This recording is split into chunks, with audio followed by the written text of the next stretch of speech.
Miguel O'Hara from Across the Spider-Verse isn't really a villain, even though some people treat him like one. It's more accurate to call him an antagonist. He's not a bad person deep down, he's just someone who's been hurt a lot.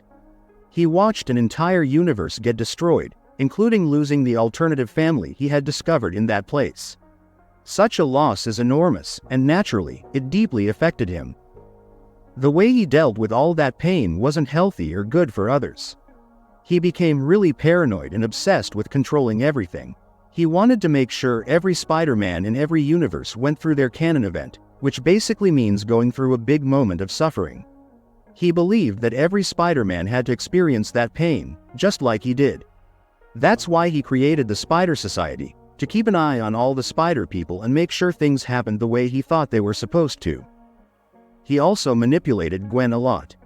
He pushed her to do things she wouldn't have done if she hadn't been influenced by him or even by her mentor Jessica Drew.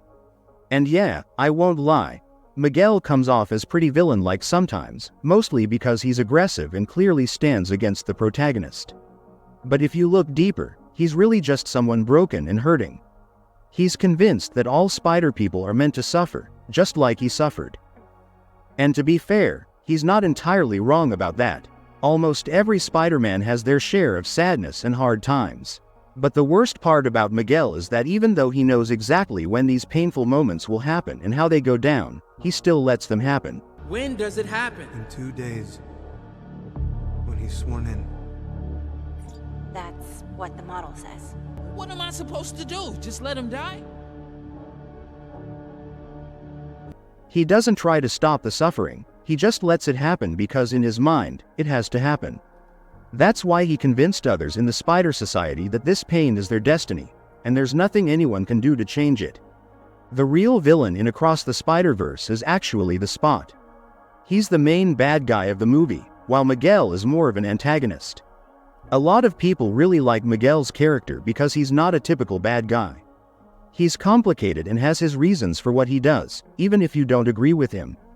That said, plenty of people don't like him because of how aggressive he is, and the way he treats both Miles and Gwen, especially Miles.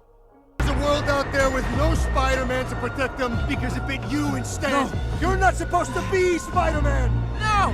You're lying! I'm Spider-Man! You're a mistake! Ah! What's interesting is that we don't know for sure, but it's very likely that Miguel will get some kind of redemption in the next film.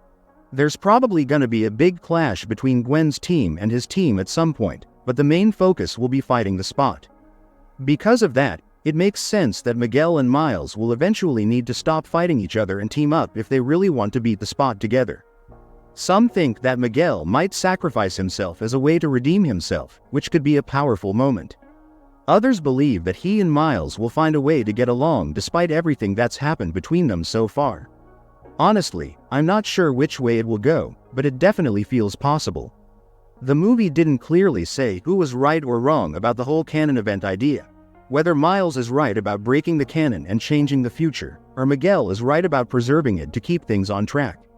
Personally, I'm leaning toward Miles' way of thinking. I feel like breaking the canon is gonna be the key to saving the multiverse. Also, it's very likely that the Spot won't be the only villain we face in the next movie.